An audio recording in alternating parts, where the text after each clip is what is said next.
Hello, beautiful friends. Welcome back to the channel. So today we are obviously not in the garden, but if you can hear the background noise that's going on here, we're going to be introducing you to our chicks today officially. But they are 4 Black Australorp. So let me show you these curls here.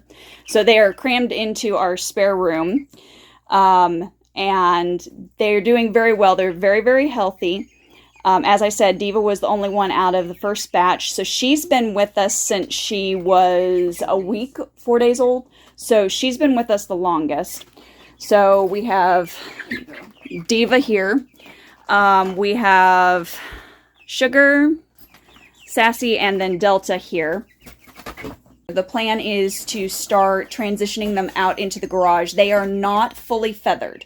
So that is why they're in the house, because they can't keep themselves warm. We don't have a lot of outlets outside for power to be able to do really intensive heat lamps and things, and we don't really like the danger factor of doing that. So we've just gone on ahead and we've set up these pop-up brooders from My Pet Chicken here in the spare room, and they've been perfectly content. Now, there's a few things that you do need to know and understand about chickens. So chickens are always healthier. The larger the flock is, the healthier the chickens. We only have 4 chickens here. So we are at a little bit more of a risk of temperament issues, potentially, and or diseases. So what we have been doing is we have been making sure to handle them every day. We have been bathing them as well because they're in the house. That's not exactly an ideal thing, and there are a lot of people who don't handle their chickens. There was a time when we had, we had like 30 chickens and 12 turkeys at back when I was a kid, and we didn't handle the chickens at all, but they had a large flock with which to socialize. So that will make a big difference in the behavior of your chickens. But if the Black Australorp chickens, they tend to have a pretty docile temperament. As you can tell, they're not real clucky. They're not real noisy or obnoxious as far as flocks go. So they're going to be perfect for the neighborhood. Because we do have close neighbors situated to us. We don't want anything that's going to disturb our neighbors and cause problems for our neighbors. So the fact that they are going to be friendly, number one, the fact that they are going to be quieter is going to be an even bigger benefit.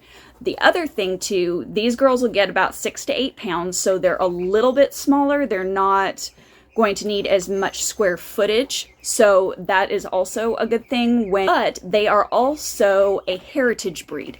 What that means is they can double. They can be a meat bird and they can be egg layers.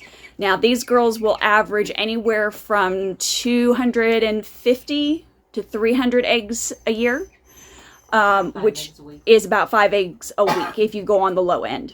And that's a lot of eggs. And active and thriving, because their lifespan is supposed to be closer to 8 years, which is really good for a chicken. So you can anticipate that at about 3 to 4 years, you'll need to replace your chickens if you're looking for egg-laying chickens. But these girls are supposed to lay well into their old age, which is also the reason that we went with this particular bird. Because we do have a small space, integrating new chickens into the flock is going to be a limited thing that we can do. We will not be able to just easily do that compared to somebody who has a little bit more property. Plus, we also have the city limitations. Now, depending upon where you are, your city can put limitations on how large of a flock that you can have. Our limit is 10. So we could end up integrating a few more. However, with limited space, then that limits their square footage, which means that they can be infighting and lack of grazing and things that develop problem-wise that way. So what we are hoping is, since this breed lives a little bit longer, we're going to have,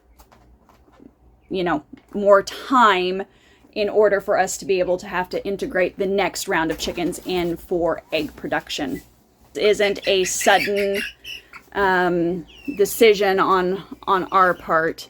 It seems like it probably to a lot of people, because a lot of people don't know that we have been talking about it, but we have been talking about it for 6 years. Of course, the pandemic kind of threw things off, so instead of it being 5 years, it became 6 years before we got them. But a primary reason for us having gotten them in the first place has a lot to do with the culmination of my health allergies that came up this year. So I went through some allergy testing, and it turns out I have a lot of really extensive food allergies.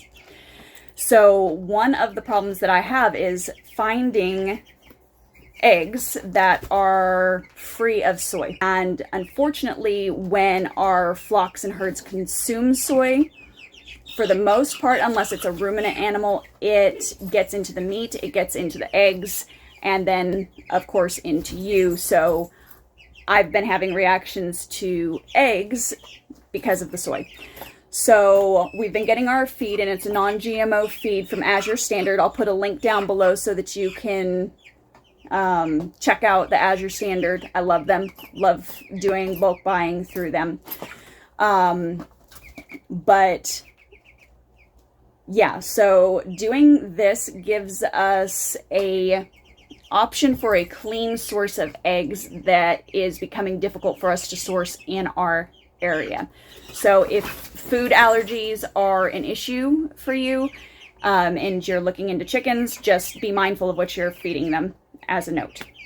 If you have any questions at all about the chickens that we've chosen, or getting backyard chickens at all, go on ahead and drop a comment down below. We'd love to hear from you. And I'm going to put a link to the video of us doing the chicken coop build from the Chicken Coop Company. So far, we've really liked their product, and we're looking forward to getting our girls out there in their coop here this April. It's going to be so exciting. We'll take you along for that as well. And don't forget, our guide is going to be dropping very, very soon, and I want you to be able to grab that at the discount. So if you sign up and get the freebie down below, you will automatically be entered to get early access to the full soil fertility guide. I mean, you get early access and 40% off. What else can you ask for there? Okay. So we'll be deep diving into everything about soil health and garden productivity in that guide. And that guide will show you exactly what you need to do to achieve those high yield garden spaces, no matter what your spatial limitation is. So go on ahead and check those out. I'll also link that down below. And as always, keep it simple, natural, and essential. We'll see you on the next video. Bye.